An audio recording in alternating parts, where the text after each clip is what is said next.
Professor Emeritus of American History at Bright Point Community College in Midlothian, Virginia. He received his BA from Cornell University and his MA and PhD from the University of Virginia.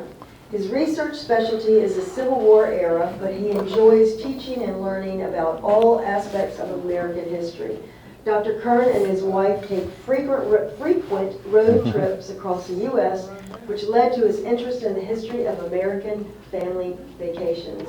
And if you remember last year, about 2 years ago, he's a dynamic, fantastic speaker. So thank you, Dr. Kirn. Okay. Thank you, Susan. Appreciate it. It is a nice crowd. That's nice. Welcome. Good afternoon. I am really glad that you're here. As Susan said, my name is John Kirn. I'm a professor of American history emeritus at Bright Point Community College. And emeritus means that I've retired. I retired 6 years ago. And so I spent a small portion of my time in retirement researching and presenting on topics that intrigue me, like old motels and gas stations, things I never got to teach about at Bright Point. I spoke here 2 years ago on the life and art of Norman Rockwell, a talk that I've now given many times.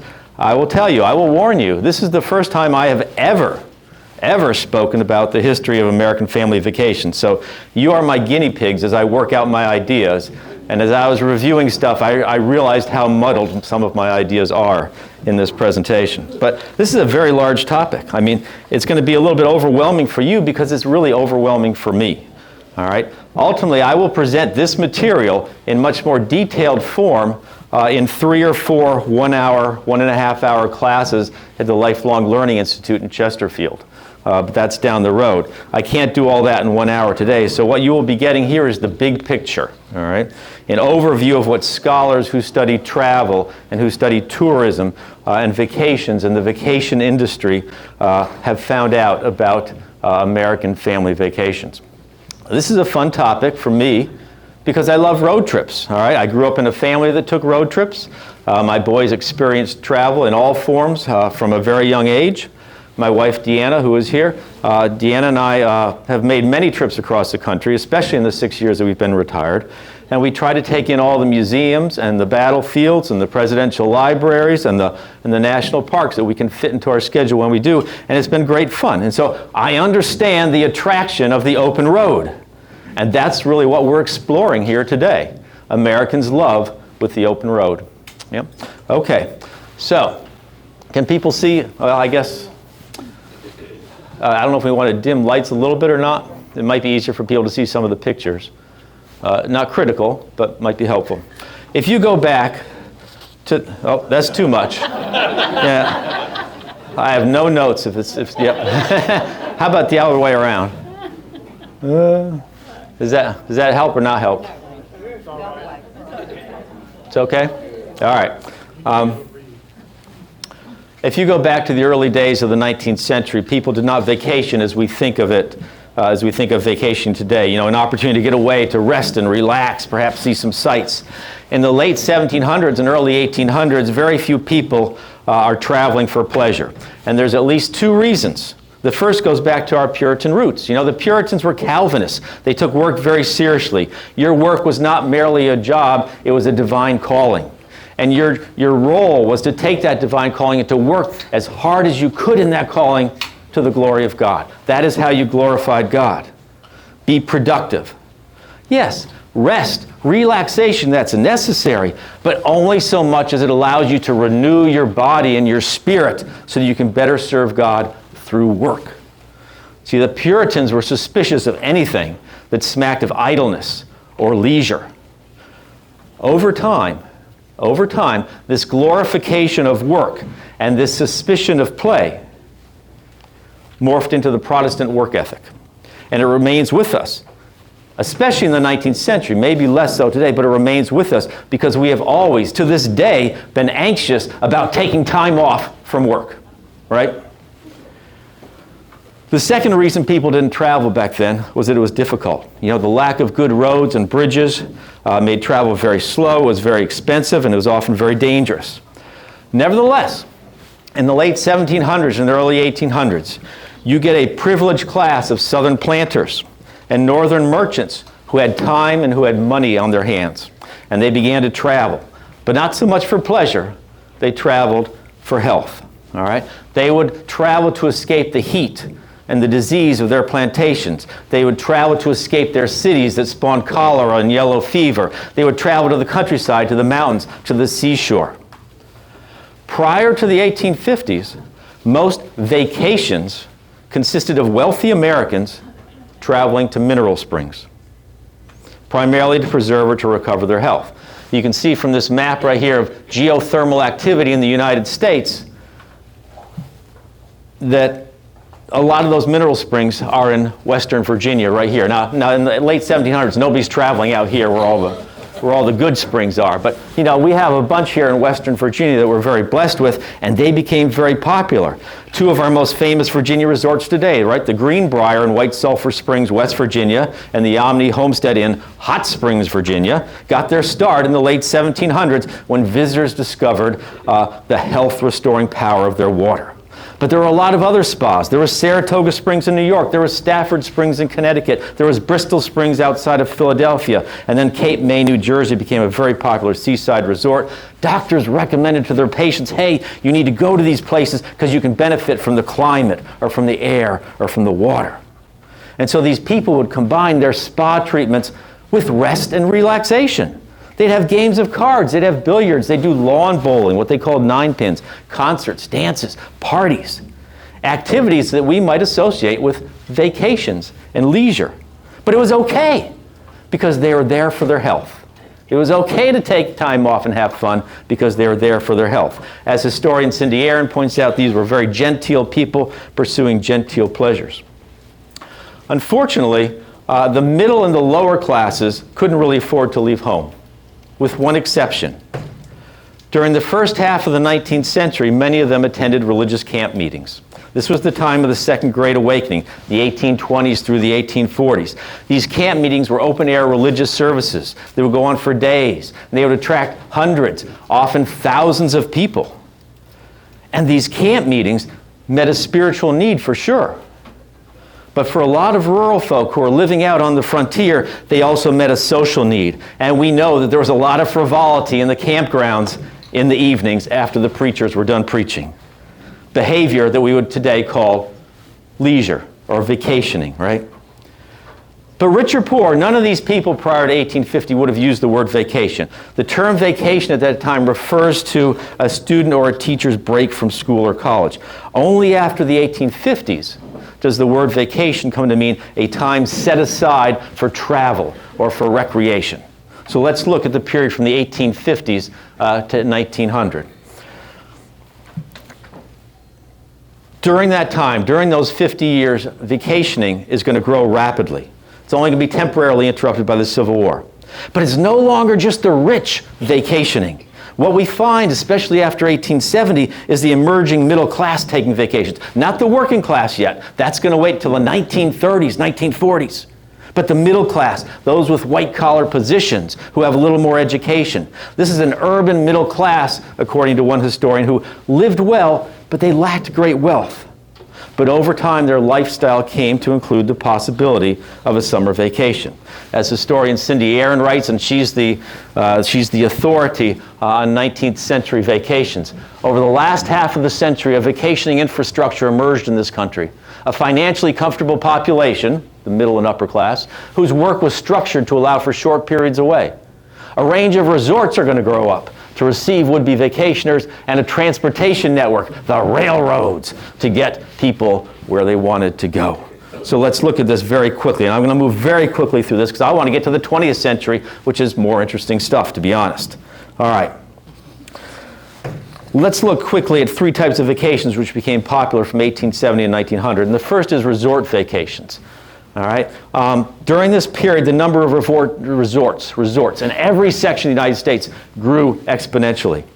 And it's railroads that are fueling a lot of this expansion. There is a railroad mania in this country after the Civil War. In the 25 years after the Civil War, the number of railroad track miles grows fourfold. Railroads make travel quicker and easier and more comfortable and cheaper. And they bring the seashore and the mountains and the countryside closer to America's cities where most of the people live. Well, the railroads are not only getting people to places, but they're providing a lot of the investment capital capital to build the resorts at the end of their lines. So the Camden and Atlantic Railroad, for instance, owned the land company that helped to build Atlantic City. In 1869, the Chesapeake and Ohio Railroad laid tracks directly to the front gate of the Greenbrier Resort. The Northern Pacific not only lobbied Congress to make Yellowstone our first national park in 1872, but they were absolutely crucial to the success of that park. They marketed it. They brought people to it. And they financed the hotels and the tourist infrastructure for early Yellowstone. By the 1890s, Century Magazine notes, summer hotels are everywhere. They form an almost continuous line along the coast of New England and the Middle States. One mountain region after another has succumbed to their invasion. Some of the nation's great resorts are found at this time. This is Mohawk Mountain House, near where I grew up in New Paltz, New York. Alfred Smiley is the owner there. He was a Quaker who bought a rundown bar with 10 rooms in 1870. He started adding rooms, and by 1890 he has 300 rooms. The Mohawk Mountain House is a wonderful place to go. The Grand Hotel on Mackinac Island, I don't know if any of you have been there, but it becomes one of the most famous resorts in the country. Just like today, they charge whatever the rich could afford to pay. Often the affluent people would send their families to these resorts for weeks or months at a time in the summer. And they would join their family for a week or two as business permitted, or they might commute by train to the resort on the weekends. For those people with less money, there were scads of small hotels, boarding houses, and farmhouses who advertised summer accommodations by the day, by the week, by the month. And so vacationing is becoming possible now, even for those at the lower end of the middle class spectrum. Vacationing for a lot of middle class people also becomes entwined with the organizations and the professional societies they are joining in record number during this time. And so by the mid-1870s, you get like the National Temperance Convention, the American Philological Society, the American Ophthalmological. You know what I mean. It has to do with glasses, eyes, yes, okay. Well, they're having annual conventions, and they're choosing for their convention sites places like Rhode Island, Newport, or Saratoga Springs, New York. And so a lot of the people attending these meetings brought their families and turned them into vacations, just like some of us do today. All right. There's Atlantic City, New Jersey. All right, I don't know if any of you have been there, but note the horse-drawn wagons on the beach. I love that. Women in full skirts and men in full suits. A second type of vacation during this time, from 1850 to 1900, were self-improvement vacations. Remember, a lot of Americans are still uneasy about taking time off. They're uneasy with idleness. But if you can take vacations that are seen as productive, that might be okay. And so what you get now are religious retreats and Chautauqua-style lectures that people flock to. It allowed them to still take time off, and yet they were still improving themselves. During the last half of the century, a lot of those religious camp meetings that had been carried out in the rough clearings in the woods, they became permanent institutions. And so Ocean Grove, New Jersey is one of the most famous. It's on the Jersey Shore. It's a Methodist camp that was founded in 1869. And these religious camps were very affordable. For $2.50 a week, a family could rent a tent with a floor and a small kitchen in the rear. This was a Christian retreat where, quote, sinful pastimes would not be tolerated for an instant, end quote. Dancing, card playing, the sale of liquor, not allowed. All right. They had the largest pipe organ in the world here in Ocean Grove, although that was not put in until like 1906. But this is the outside, and that's the inside of the auditorium where that pipe organ is. And it was on the beach, so people are enjoying the beach after the daily sermons. Another form of self-improvement vacations are Chautauquas. All right? These are educational retreats featuring lectures on every topic under the sun. And the Chautauqua movement just swept through the nation in the late 19th century. It was founded at Lake Chautauqua, New York in the 1870s. There was a Methodist minister. And Chautauqua was originally designed as a place to train and educate Sunday school teachers. But it was not a camp meeting. There was no fire and brimstone. Speakers are going to speak on topics of education and self-improvement. So you might listen to a lecture in the morning on the Greek philosophers, followed by a talk on how to run your household more efficiently, followed by a talk in the afternoon about recent discoveries in astronomy. It's just all kinds of topics. By the mid-1880s, according to the New York Times, 60 to 100,000 people a year are making annual visits to Lake Chautauqua for these lectures. And at the peak of its popularity in 1915, an estimated 12,000 communities are going to host a Chautauqua. Because what happens is Chautauquas take to the road. Other communities copy this style of lecturing. So in 1888, the Atlanta Constitution editor, Henry Grady, brought Chautauquas to Atlanta in the South. In 1893, Booker T. Washington established a Chautauqua for African Americans at the Tuskegee Institute. The program was $3 a week. It offered 3 courses of lectures each day, one on theology, one on teaching, and one in domestic economy for the ladies.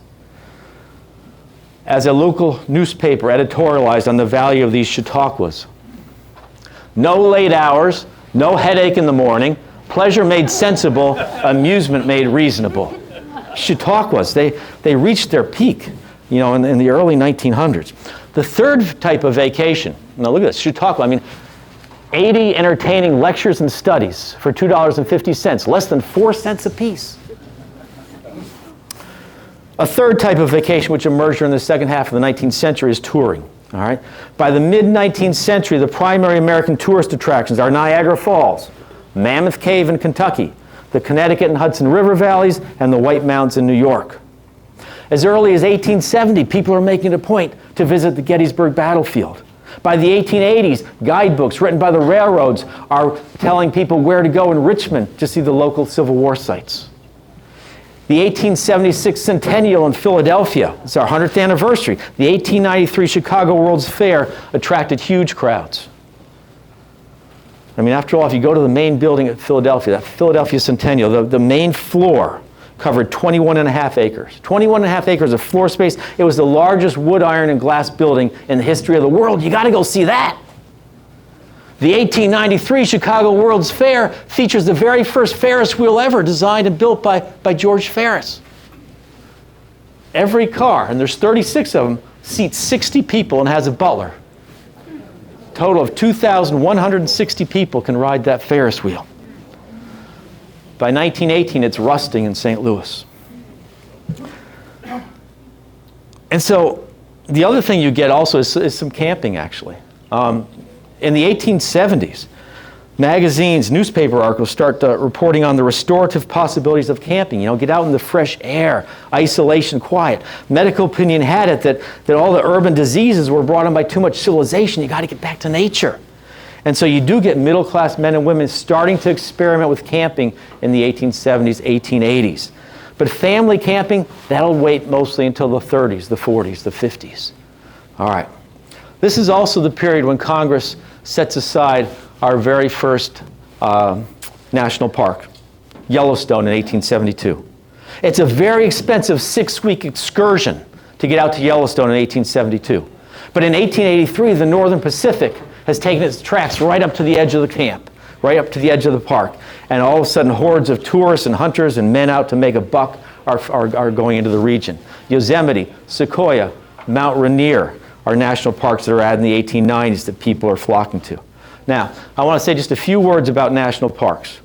Throughout the 19th century, most Americans saw nature as a thing to be exploited for its wealth. Few people could ever imagine, say in the 1850s, that our natural resources could ever be exhausted. We had so much.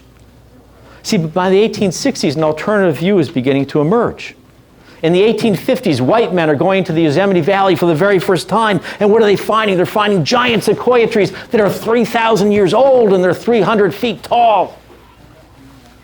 And in the late 1860s, Congress gives a grant of land and with a lot of these trees to the state of California for the enjoyment of the citizens of California. This is new. Governments had never done this before, put aside land for its citizens. And then in 1872, Congress votes to make Yellowstone our very first national park. This is new. In the history of the world, governments have never set aside land for conservation and for the enjoyment of the common people. This is absolutely new.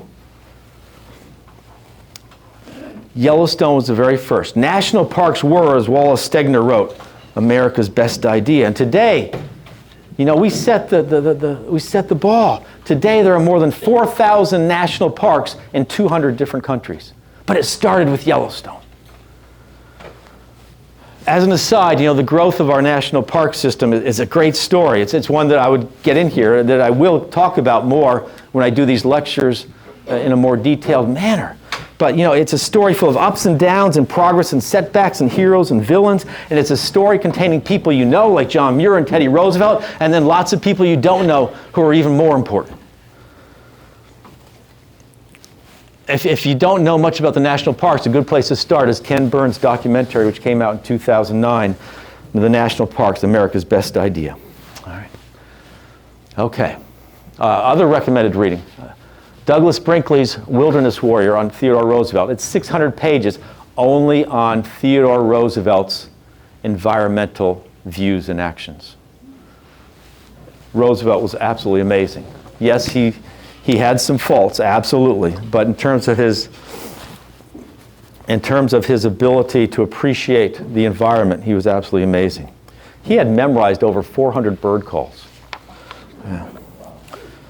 Okay.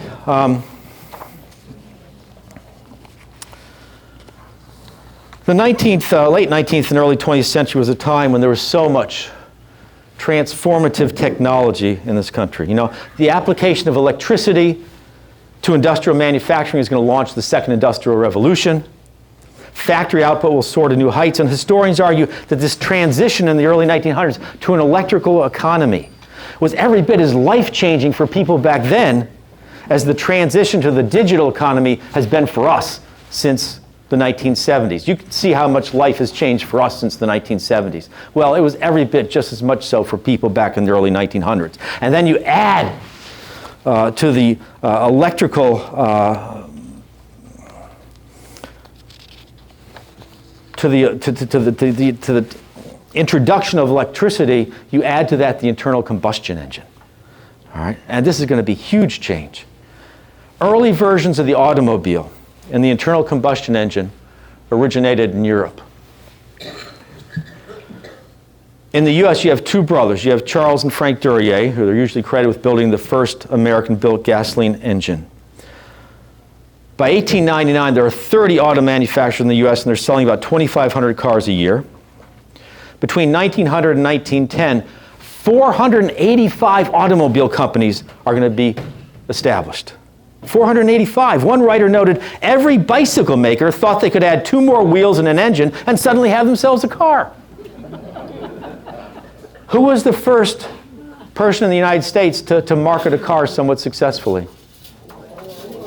It was Ransom E. Oldsmobile, right? But not, I mean, it was small. It was a horse buggy with a tiny 3-horsepower engine that you steer with a tiller.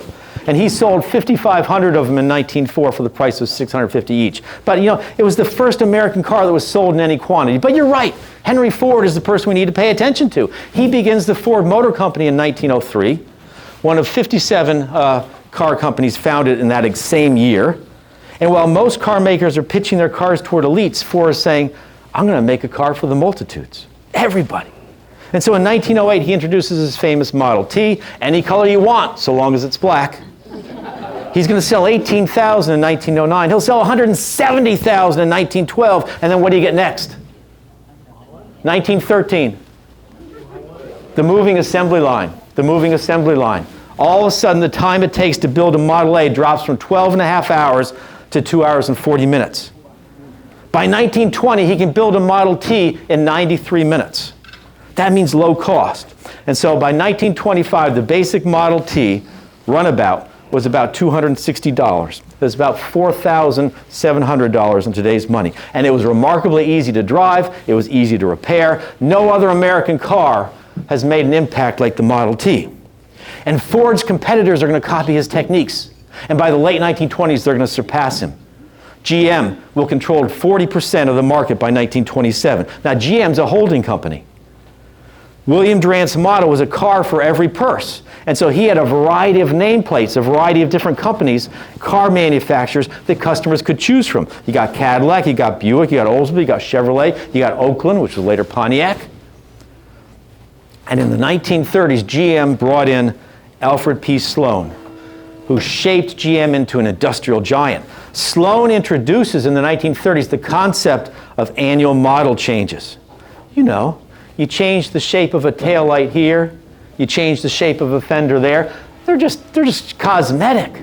But all of a sudden, everybody knows who has the latest model, right? And your neighbor has the latest model, but you don't. Maybe you need to upgrade, right? It's called planned obsolescence.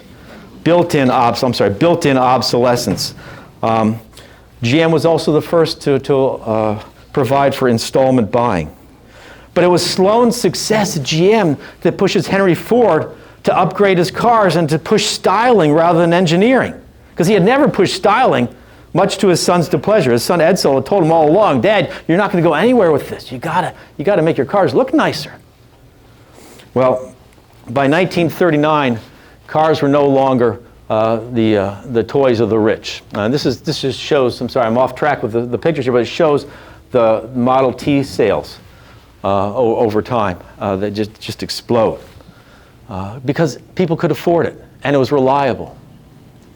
And by 1929 now, sociologists Robert and Helen Lynn, they're concluding that, the passenger automobile has become so important a factor in American life. This is by the start of the Great Depression. So important a factor in American life that thousands of families of moderate means are entirely willing to make serious sacrifices of other things in order to possess them. People, they reported, would rather go without new clothes or even adequate food than lose their cars. The car has become a measure of family worth. A measure of family worth. Well, like electricity, the impact of the automobile is just huge. Economists refer to this as the multiplier effect. All right? The boom in auto production causes a similar boom in steel and glass and rubber production. In 1920, auto manufacturers purchased 20% of U.S. steel output. They purchased 75% of the glass, 80% of the rubber. All right? To this point, the petroleum industry was on hard times. They made kerosene for kerosene lamps, but we have electricity. There's no future in kerosene lamps. All right? They're going downhill, but all of a sudden you have cars, and now you need lubricants, and you need oil and gas. Cars just sparked the whole economy. Because if you have cars, now you need new roads. You need road construction. And if you have roads, well, you need businesses along them. You need restaurants to cater to those drivers. You need lodging. You need tourism. All that driving, all that road construction is going to lead to suburbanization as people move away from the cities out to the suburbs. So now you've sparked home construction, and it goes on and on and on. It's the multiplier effect. Cars are absolutely huge to the 20th century economy. You can't understate it. They're going to lead to entirely new businesses, gas stations, auto repair shops, motels, drive-in restaurants. And they're going to bring about great social changes. Because you're going to get the movement now of the middle class out of our cities and into the suburbs. And this is going to lead to greater class and racial segregation. Because who's remaining in the cities? It's the poor, it's the non-whites. These are monumental economic and social changes that have shaped our society today, all stemming from the automobile. I mean, in the second half of the 19th century, transportation was all about railroads and steamships and urban mass transit systems, right? That was the trend. But now in the 20th century, we're going backwards maybe. We're shifting back towards individual modes of transportation, towards the automobile. Was that a wise decision? A lot of people would say no. Well, the problem for new car owners in the early 20th century is that American roads are terrible. And so what develops in the earliest 20th century is a good roads movement. Here's the motorist creed from the AAA here. I believe the gasoline engine is one of mankind's greatest blessings. I believe that nothing is doing or can do more to broaden the outlook of people and educate them to a proper knowledge of their country and its greatness than the automobile. I believe that my physical welfare and my mental growth call for frequent journeys into new territory, with the resultant meeting of new people and the absorption of new ideas. I believe that the automobile promotes joy and dispels gloom, increases health, banishes disease, not sure about that one, and stimulates mental and moral growth. I mean, it's a very optimistic outlook, but people are really into the cars. And so you need good roads. The goods road movement is begun by bicyclists back in the 1870s. It's taken over by different associations in the early 1900s as they try to get roads built. All right, I'm going to skip through some of this stuff, but some of the early roads were built not by the governments, but by associations, highway associations. So this is the Lincoln Highway, 1913, which goes from New York to San Francisco, and that's what it's called. It's a Lincoln Highway. There's no numbers. All right, a year later, you're going to get the Dixie Highway, which is going to connect the north with the south. And so it goes from Sault Ste. Marie, Michigan, all the way down to Miami. All right. Private road associations are building these. They're labeling them. They're labeling. Here's route. This is Route 1. The predecessor to Route 1, because it doesn't become Route 1 until 1926, is the Anderson Highway. It's a named road. What happens is in 1925, you have all these named roads everywhere. And it's very confusing because people would mark them with little tags and stickers, and they'd spray paint on telephone poles. But if you're a motorist trying to get from point A to point B, it's very confusing how to get there. And so the Bureau of Public Roads, the Federal Bureau of Roads, gets together with the states, and they come up with a numbering system. That's the federal highway numbering system that we have today. And so that's when the Atlantic Highway becomes US 1. All right, so good roads movement. First transcontinental motor train, we'll skip through that, but if you ever want a good story about a cross-country convoy of many, I think how many were there? 81 government vehicles trying to get across the United States at an average speed of 6 miles an hour on bad roads. Read this story right here, American Road, the story of a transcontinental journey at the dawn of the motor age. All right, these are some of the trail markers for all those private roads. So this is how roads were labeled. You'd look for signs on telephone poles and whatnot. But 1925, we're switching to numbers. All right, gas stations here.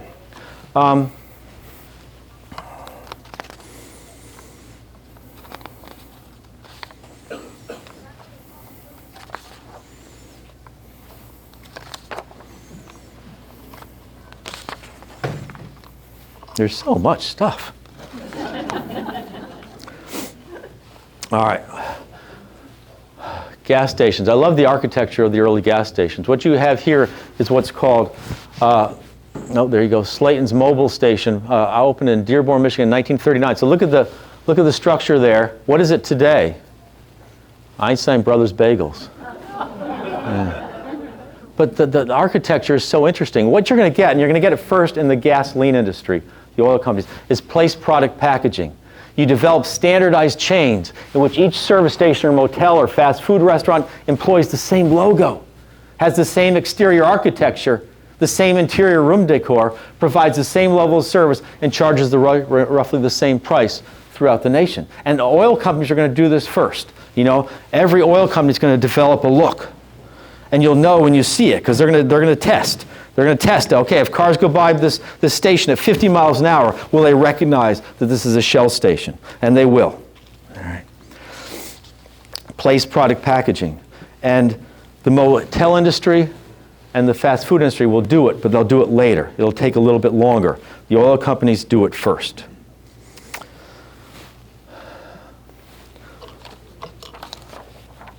The post-World War II era is the golden age of family vacations. Okay. This is when family touring, really takes off. I love this. I have to get a copy of this book, Our Auto Trip. You know, you've read those books when you were little, right? I forgot what they're called, the Little Elf book or something. Yeah. You know, World War II made vacation travel virtually impossible. President Roosevelt banned pleasure driving. Gas rationing goes into effect. The rubber shortage is so severe that if you have more than 5 tires, you have to turn in any extras to the government. Visitation to the national parks plummets. A lot of the parks are appropriated for troop training or convalescing wounded soldiers. And so people aren't going anywhere during the war.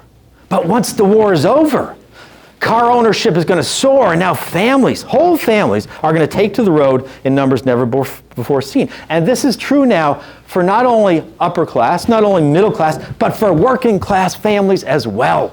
This is where the working class is going to get into the vacation scene. Because by the end of 1944, 85% of union agreements contained vacation provisions for workers. All right, workers need vacation, unions finally argued. It took them a long time to argue for this. Unions are worried about wages, but they finally come around to the fact, hey, vacations are necessary to combat fatigue and to maintain good health. maintain good health, improve the standard of living. Well, after World War II, with lots of labor shortages, employers are agreeing. They're giving out vacation. So, historian Susan Rue has found that these family vacations after World War II, and it's the period from, say, 1946, after World War II, down to the early 1970s, that's the golden age of family vacations. All right, after the early 70s, they decline, and we'll talk about that some other time. But she finds that these vacations during the golden age had 4 characteristics. First of all, they are road trips. Families are traveling in their cars. Secondly, the entire family is traveling together, more so than ever before. Thirdly, these family vacations serve as a badge of status, a way that people compare themselves to their friends and neighbors. Where did you go on your vacation? Oh, well, let me tell you where I went, right? Fourth, these trips were made by members of the greatest generation who had made it through the war and who could now pass on to their children their values and their sense of patriotic pride. And so a lot of these trips were pilgrimages to national historic sites and to monuments, to the White House, to Constitution Hall in Philadelphia, right? To Old Faithful, to the national parks. See, what you have after World War II is all this pent-up demand. We couldn't go anywhere. We couldn't do anything. We didn't have a lot. Add to this now rising incomes, widespread automobile ownership, paid vacations for a lot of people, expanding families, because this is the baby boomers beginning to be born here, right? And you got improved highways and roads, especially in 1956 with the Interstate Highway Act. We'll talk about that. And this is why the late 1940s, the early 1970s is referred to as the golden age of family vacations. Whole families are taking to the road. They're traveling by car on somewhat newly paved roads. They are eating at roadside restaurants, and they are spending the nights at motels, right? And so we need to talk about those things. What kind of car do you buy if you're going to take your family on a vacation? Absolutely a station wagon, right? In later years, we might have said a van, and now we might say an SUV. But in the 40s and 50s, it was a station wagon. Ford begins marketing the station wagon as a family car in 1947, but it takes off in the 1950s. Ford produces 29,000 station wagons in 1950, 340,000 a few years later. There's always room for one more in a Ford ranch wagon, right? And then in 1957, Ford adds the third seat to its country Squire wagon so it could seat 9 passengers. And then in the late 50s and early 60s, you get camper shells in the back of pickups. You get increasingly fancy camping trailers that are pulled by cars.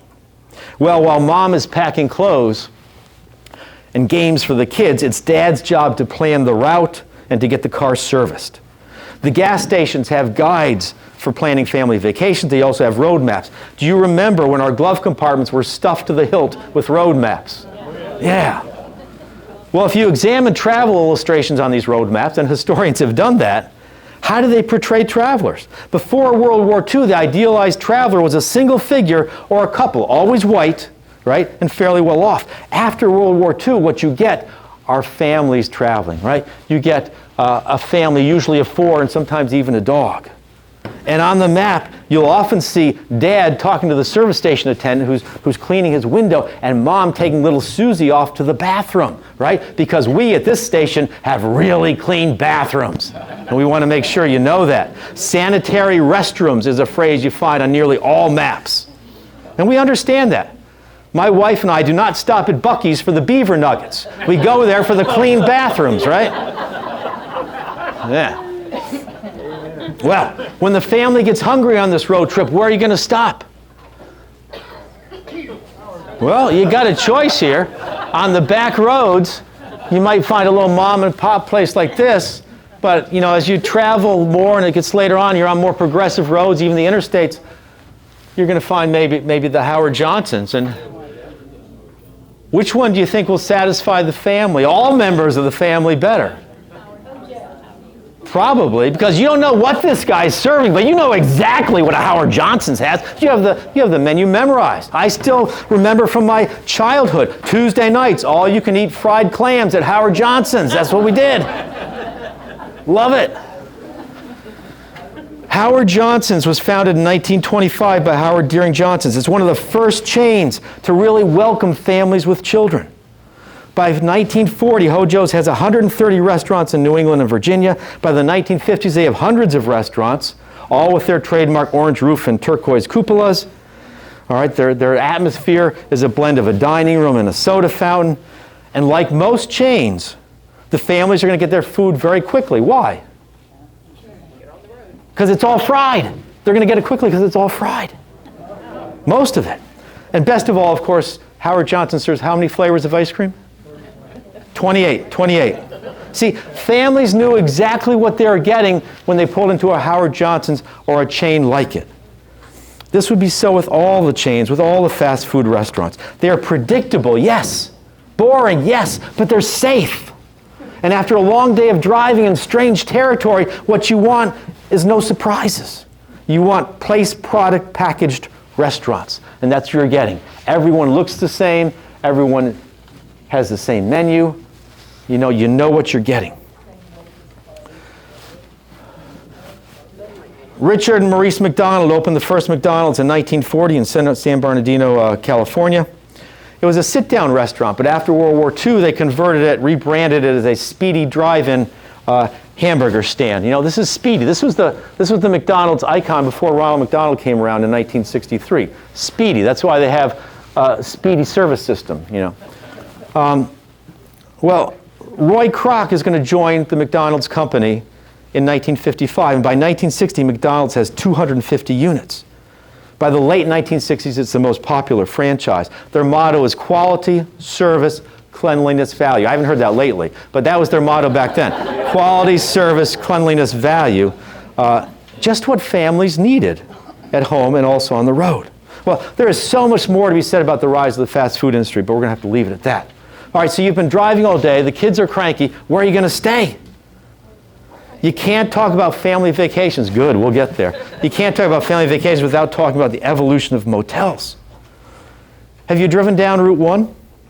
Are you aware? If you've driven down Route 1, you're aware of the vast changes that have been taking place in the lodging industry over the course of the 20th century, are you not? Yeah. The rise of the motel is driven by our enthusiasm for car travel. And as the number of cars have expanded, so have the number of motels, and their architecture has changed over time. I love motel architecture. This is what draws me to this topic. The very first use of the word motel is in 1927, San Luis Obispo, California, Heinemann's milestone motel. Motel is a contraction of motor and hotel. It really means motor hotel, all right? Ultimately, the word motel becomes a generic term to describe lots of different roadside accommodations servicing car owners. All right, we could talk about this. What's the difference between a motel and a hotel? Because that's really hard to figure out. And it's still not clear, and it's even less clear today because hotels and motels are converging. And we won't get into that, though. Suffice it to say, simple way to remember, a motel is designed for motorists. You can often park right outside your room. Hotels tend to be bigger. They offer more services. You're going inside to get to your room. That's a general distinction. But in reality, it's often hard to tell the difference between them. But let's look at the evolution of motels. All right, we'll do that by looking first at hotels. Because before motels were born in the 1920s, 1930s, you have hotels. These are traditional hotels, and they're in the cities. They are in the small towns, and they dominate the lodging industry. But they're not convenient for automobiles. They try to make them so in later years, so this is why it says directly on the Lincoln Highway, parking permitted, garage. But in the early years, where are you going to park a car in downtown Norfolk here? And that's where the hotel is. And there's rush hour, and it's inconvenient, and you really don't want to be downtown in a city. You got all these streetcars. Think about this. Richmond, and this is Richmond here, was the first city in the country to adopt electric streetcars in 1888. And where did they go? They went away in the 1940s. Why? To make more parking for automobiles. See, we're committed to the automobile. All right.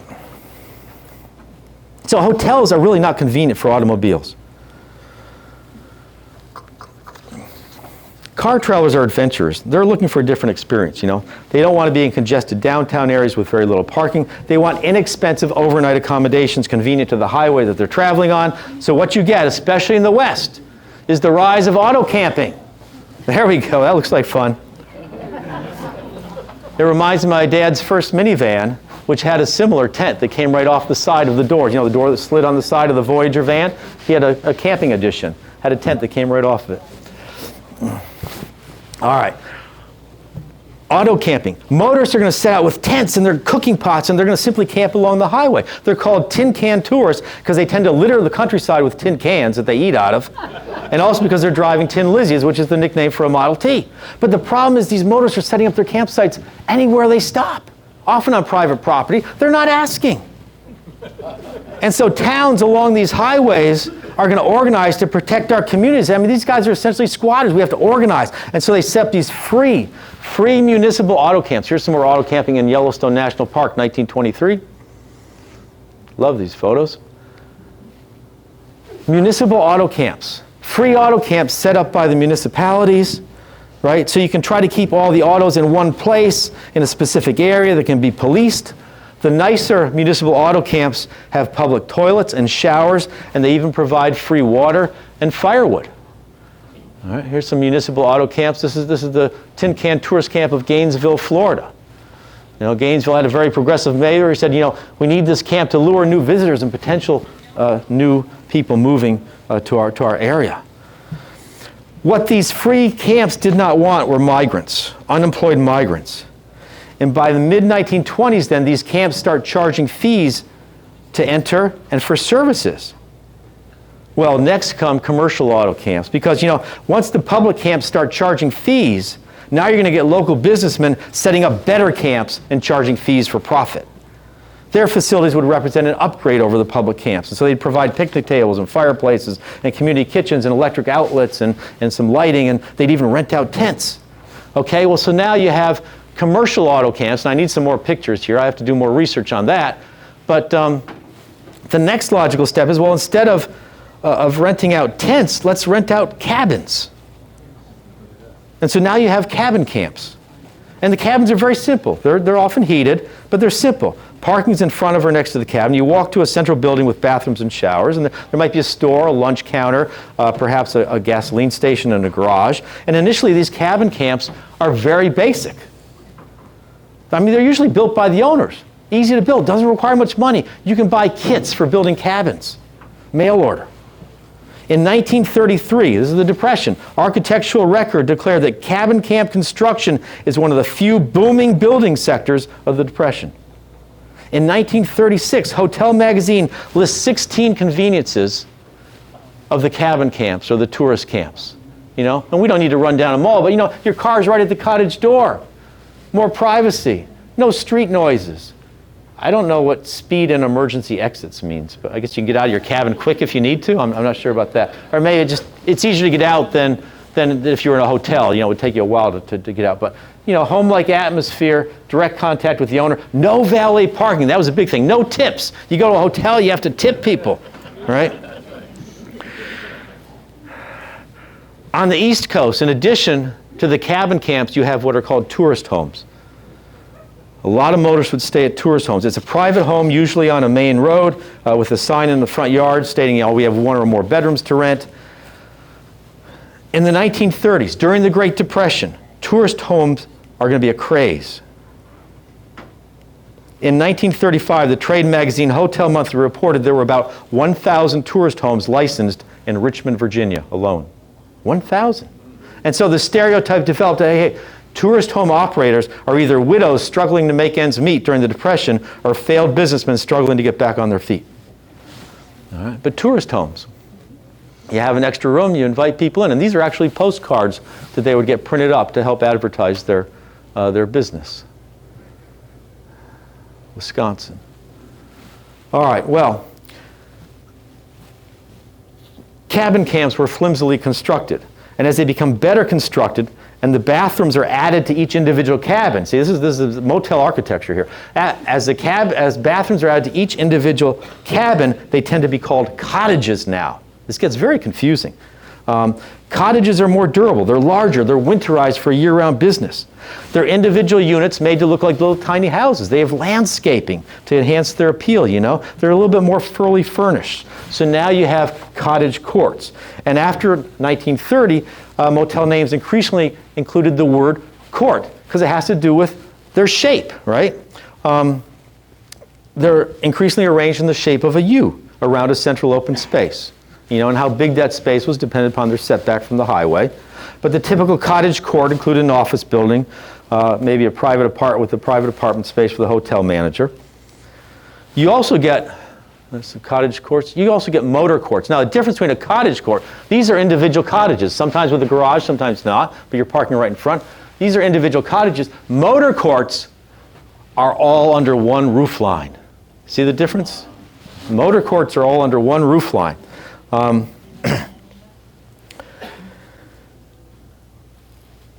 They're a single one-story structure. A lot of them contain a coffee shop or a restaurant as part of their complex. After World War II, the word motel comes to signify the new motor courts. And a lot of them are going to get swimming pools in the middle of their courtyard to give the suggestion of a resort. All right. The air conditioning becomes increasingly available. Their signs become larger. Now, motor courts. This is the Petersburg Motor Court. I don't know if any of you remember that. It's no longer standing, but that postcard is from 1961. George Washington Motor Court. Have you ever passed by something like this and just, you know, it sparks your imagination? At some point, this place was thriving. At some point, people were moving in and out. It was a fun place to be. People were eating at this restaurant. It was the place to go for chops, you know? Have you ever wondered? This is a hotel in Fredericksburg on Route 1. Thornburg. Okay. Do you recognize it? Do you know it?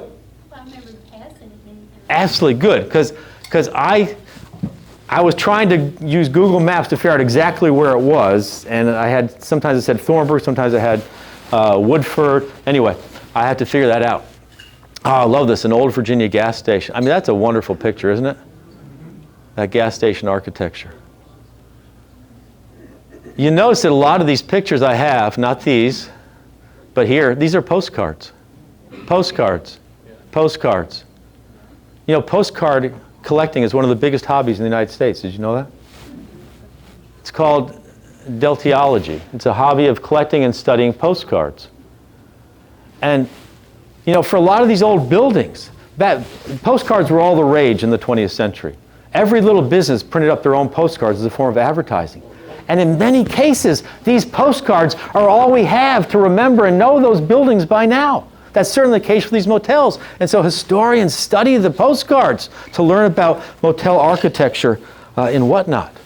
But, you know, we have a postcard club in Richmond. It's called the Old Dominion Postcard Club, founded in 1978 by a group of collectors. Mike Uzel is the president. He would love to hear from you. They have a show and sale each year at Brightpoint. Look up their website if you're interested. But postcards are very important, the only record we have. And if you want to read more about, say, the motels along Route 1, Tim O'Gorman has some wonderful books. And I have them here. You can come look at them. But, you know, they're postcard studies of the old postcards along Route 1. And that's why I'm sure you'd remember some of them, and some of them are still in business. It's good stuff. Yep. All right, well, motel and hotel, I should say motel construction is booming in the 1950s and 60s as families take to the road. Now you're going to get the appearance of motor inns, and that's not a good picture for a motor inn. But, you know, motor inns appear in the 1950s. They're mostly in metropolitan areas. They're larger and more luxurious than motor courts. They often have 2 or 3 stories of exterior rooms, an outdoor swimming pool, maybe a gift shop, you know. Motor inns. Motels were very late to seek the benefits of brand recognition. What's going to change that? Which hotel is going to change that? Holiday Inn, exactly right, yeah, Holiday Inn. So Holiday Inn led the lodging industry's transformation from this assortment of independent motels to a corporate standardized chains that we have today. And so on a business trip in 1951, Kemmons Wilson was disappointed by his accommodations. it didn't take us long to find that most hotels had cramped, uncomfortable rooms, that they charged extra for children. Few had adequate restaurants, and fewer still were air-conditioned. In short, it was a miserable trip. So he opens up his first Holiday Inn in 1952. Has a swimming pool, air conditioning, a restaurant, in-room telephone, free ice, free parking, and true to his pledge, there's no charge for children.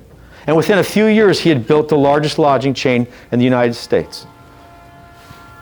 Consistent quality, family-friendly places, and very clever marketing. He was the first chain to have a nationwide reservation call center so you could, make reservations easily. And you got that big sign, right? It's amazing. The signs, they were put up until 1982 when they decided it was just too expensive, but they contained 1,500 feet of neon tubing, 500 light bulbs, and 10,000 pounds of steel for those Holiday Inn signs. Well, the general perception is that a stay at a Holiday Inn is boring. And you're right, because they're all the same. But just like the product place fast food franchises and the gas stations, that's exactly what travelers want. They don't want surprises at the end of the day. They want to know what they're getting. And so they flock to the Holiday Inns, and they flock to the Ramadas and the Best Westerns and the others that tried to capitalize on Holiday Inn's success. Now, religion and race impacting family vacations. This is important. Not everybody is welcome everywhere. Not even at Howard Johnson's, not even at Holiday Inns, not even in our national parks. Shenandoah has separate campground for blacks. Since the 1800s, religion and race have impacted family vacations. Discrimination against Jews in private clubs goes back to the 1880s, but it accelerates in the nice hotels and resorts from the 1920s to the 1950s. Jews are not allowed in. And so in response to this prejudice, they are going to develop their own resorts, primarily in the Catskill Mountains of New York and the Poconos of Pennsylvania. All right? And the 1940s and the 1950s were the heydays for these resorts. There were as many as 500 resorts catering to Jewish guests of various incomes, various degrees of orthodoxy, most of them from New York City area, New Jersey. There were humble bungalow colonies. There were fancy resorts like Grossinger's. Grossinger's was known as the Waldorf of the Catskills. 1,000 acres and 70,000 guests annually. 70,000. They had one of the largest outdoor pools in the country. They closed in 1986. Okay.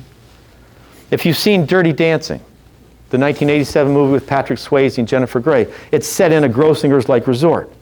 Women and children often stayed all summer. The dad would commute in on the weekends from New York City to be with the family. Most of these Jewish resorts are closed today because they began to lose clientele in the 1960s as anti-Semitism declined, as Jews were welcomed elsewhere, and as people began to vacation in other spots and use airplanes more. Right? Now, the black motorist in the Green Book. All right? In July 1963, this is Roy Wilkins. He's the executive director of the NAACP. He's testifying regarding the Civil Rights Bill before Congress. And he began his testimony by reminding the senators, hey, quote, for millions of Americans, this is vacation time. Swarms of families load their automobiles and trek across the country. He suggested to the committee that they might imagine themselves to, quote, be darker in color on an auto trip across the country. Say you're black and you're traveling. How far do you drive each day? Where and under what conditions can you and your family eat? Where can you use a restroom?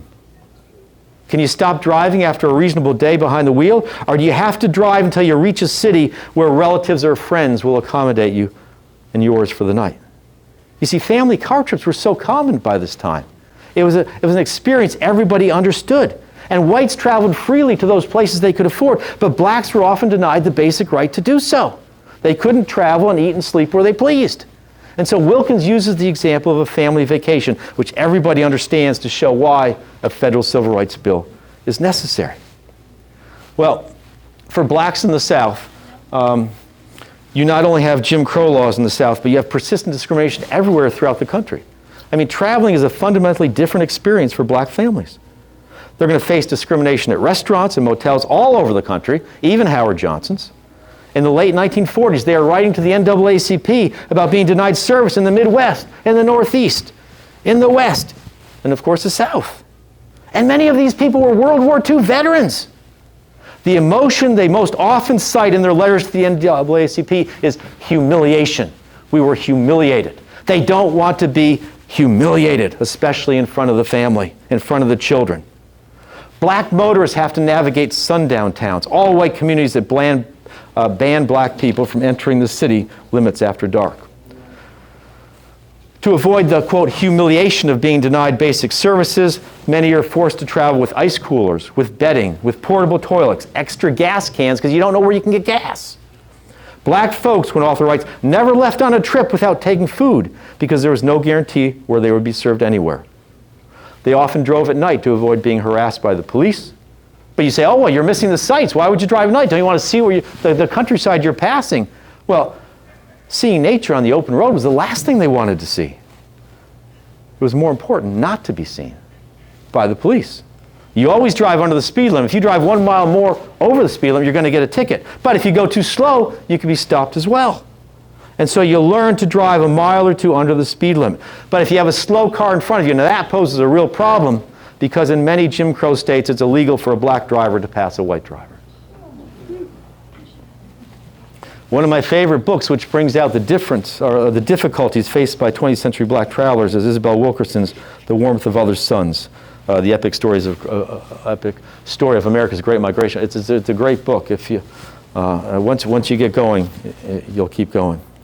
Well, one way that, and here's another reading recommendation, Overground Railroad. And this is about the Green Book that I'm going to talk about. The Green Book. I'll quote that in a minute. One way that black travelers tried to avoid, well, I'll do this. You know, to many black Americans, the freedom that came with owning a car, it was worth the sacrifice. Yes, they were harassed. Yes, it was difficult traveling, absolutely, but it was worth the sacrifice. Having a car shielded them from physical harm, humiliation, harassment, and the psychological terror of a segregated America. With a car, they had an option other than being corralled into subpar seating on buses, streetcars, trolleys, and trains that were almost guaranteed to be uncomfortable and dirty. So it wasn't always pleasant, but they had more freedom, more protection in a car. Well, one way that black travelers tried to avoid humiliation is by patronizing black-owned, or at least black-friendly businesses. And so how do you find a black-friendly business if you're on the road? Well, beginning in the mid-1930s, you turn to a black travel guide that lists businesses that would welcome you. And there are about a dozen such travel guides, but the most famous, and you've probably all heard of it, is the Green Book. All right, it's the Green Book. It was in print for the longest period of time. It was in print from 1936 to 1967, with some years missing, and it had the widest readership. And the Green Book was created by Victor Hugo Green in 1936. He patterned it after some Jewish guidebooks he had seen. But Mr. Green lived in Harlem. He had a 7th grade education. But he did the research, the writing. He published the book from 1936 until his death in 1960, all the while keeping up his full-time job as a postman.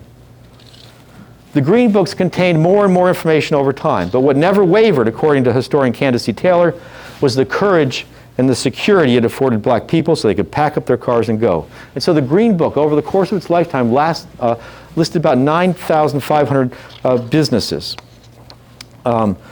They were friendly to blacks, mostly black-owned. Resorts, hotels, restaurants, gas stations, department stores, nightclubs, drugstores, funeral homes, real estate offices. You know, after World War II, he published a list of black colleges that would take the GI Bill so the servicemen could pay for their education. You know, they contained listings for every state, although the listings for like North Dakota and Montana were pretty sparse.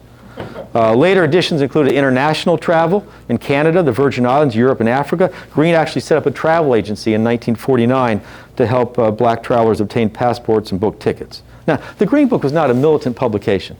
Victor Green did not lash out in print at whites or the injustice of segregation. Instead, he focused very quietly on the needs of the black traveler. This is what you should do. This is where you should go to get to your destination as safely as possible. All right, just about done here. Now, two more things to talk about. The National Park Service is one of them, because a lot of people are going to the national parks. I'm sure you've all made trips, or probably you've made trips to the national parks as part of your road trips. The national park system in the 1930s was expanded greatly by FDR because the national park system took over in the 1930s national monuments, national historic sites that they hadn't had before. And they're going to be overwhelmed by all these post-war visitors. All these people on the road, they're unprepared. Visitation quadruples in the decade after World War II. And so the national parks infrastructure can't support all these people. So by the 1950s, a lot of parks are facing inadequate roads. They have insufficient campgrounds. There aren't enough tent sites. There are outdated utilities, not enough cabins. They're overcrowded. There's maintenance backlogs because there's no maintenance done during World War II.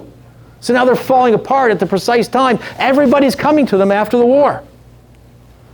And they survived on what one historian has called a hot dog stand budget. And yet visitation is going to go from 21 million people before the war to 80 million by 1960. That's 4 times. So historians have studied the complaint letters that have been sent to Yellowstone and other parks during this time. You know, people complaining of overcrowding and traffic jams and run-down cabins and stinking toilets and long cafeteria lines, lack of campsites, bear attacks. As historian Susan Rao has written, it is ironic that visitors who went to the national parks to, quote, escape civilization seem surprised to encounter inconveniences in the wilderness. I think that's great. Well, in response to this obvious problem with their facilities, what they are going to do is launch Mission 66 in 1956. This is a 10-year program to modernize the national park system by 1966, which would be its 50th anniversary. All right, and so what you're going to get in that decade from 56 to 66, 110 new visitor centers. This is when parks get visitor centers. They hadn't had them before.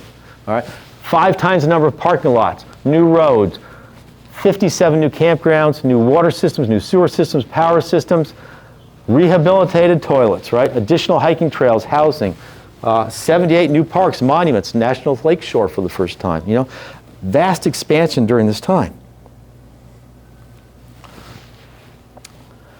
These are the 433 units of the U.S. National Park System today. It includes national parks, national monuments, national historic sites, national battlefields, national recreation areas, national preserves, and national seashores.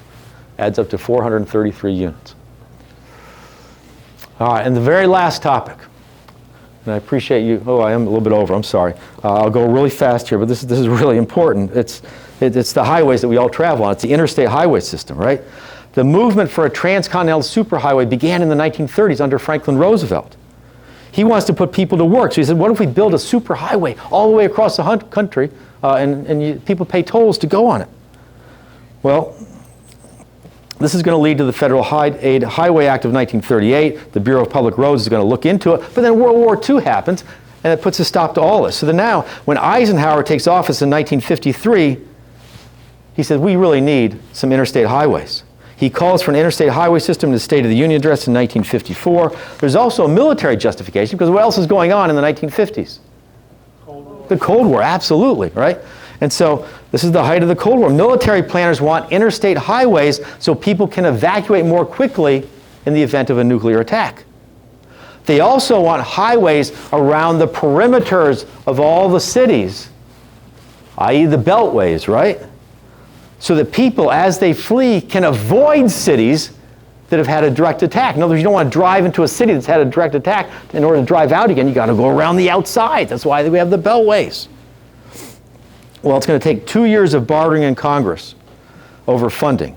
But in the summer of 1956, President Eisenhower signs the Federal Aid Highway Act. It authorizes $25 billion to build 41,000 miles of interstate highway to be completed in 1972. It'll be completed in 1992. All right, 90% of the cost will be paid by the federal government. This is why the states can't refuse. The government's paying 90%. And so when the federal government says, well, we're going to put 195 in through the Richmond. It's going to go through the middle of, what's the neighborhood? Jackson Ward. It's going to go through the middle of Jackson Ward, you know. It's going to cut people off from the river. It's going to lead to the decimation of that neighborhood. And Richmond could say, well, we don't like that. But if you're paying 90%, how can we refuse, you know? And this is going to happen in city after city. And in some cities, citizens will rise up and they'll get the plans changed, but in many they won't. But 90% of the cost is paid by the federal government, 10% by the states. The roads will be built by the states, they'll be maintained by the states, but they're done so according to exacting federal standards, and how it will be paid for? By a highway trust fund supported by gas taxes and oil taxes and rubber taxes. All right.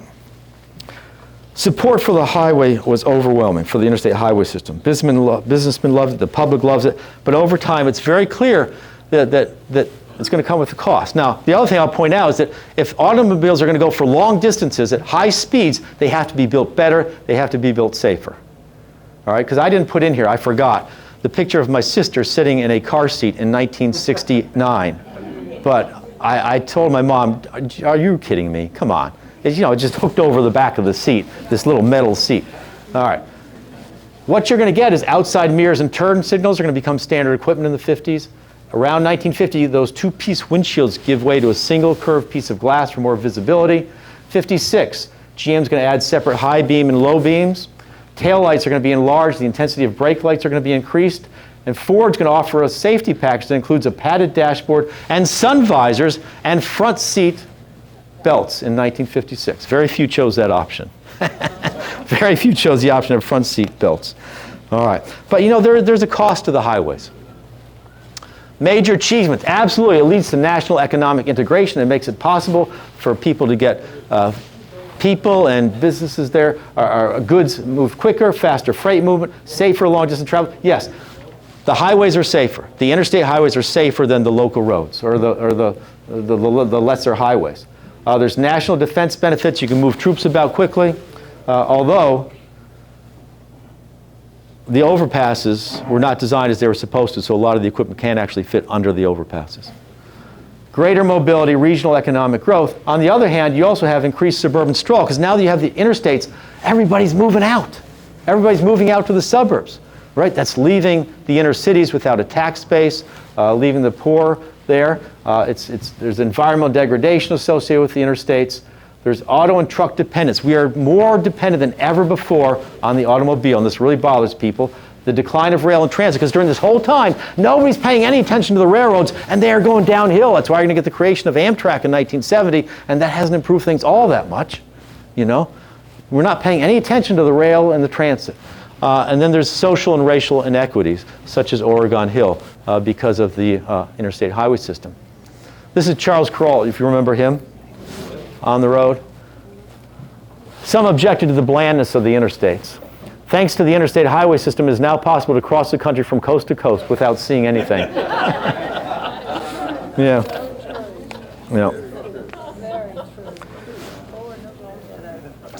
I'll leave you with, I have more I could say on the interstates, but I'll leave you with this, because I think this might be fun, but I don't know if it'll play, if there will be sound. Let's see if there will be.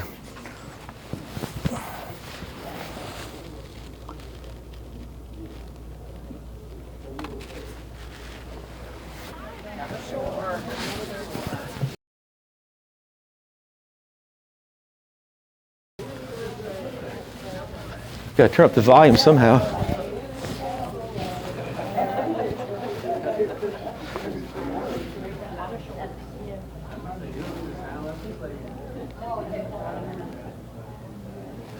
It's too bad. Here it goes. The new 1953 Chevrolet. 1953 Chevrolet. Wasn't that new beauty steal any show? I declare it looks a mile long. And see how low it is. And that beautiful, beautiful grill. Every detail is so perfectly designed, I just keep looking and looking at it. And I'll tell you something. You can look at it from every possible angle and you'll still come up with the same answer. It's the best looking car in the whole world. There I go getting carried away again. I could just talk about it all day. Okay, Dinah, you're on. Oh, okay. Now, aren't you just as excited about our great new star as I am?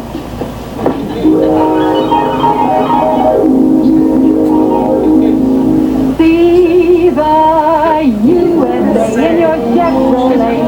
America's asking you to call. Drive your Chevrolet through the USA. America's the greatest land of all. On a highway or a road along a levee, performance is sweeter, nothing can beat her. Life is completer in a Chevy. So make a date today to see the USA. See it in your Chevrolet. Traveling east, traveling west, wherever you go, Chevy certainty is best. South, blue, or north, near place or far, there's a Chevrolet dealer for your Chevrolet car. See the USA in your Chevrolet, the Rockies way out west are calling you. Drive your Chevrolet through the USA, where fields of golden wheat pass in review. Whether traveling light or with a load that's heavy, performance is sweeter, nothing can beat her. Life is completer in a Chevy, so make a date today to see the USA and sing your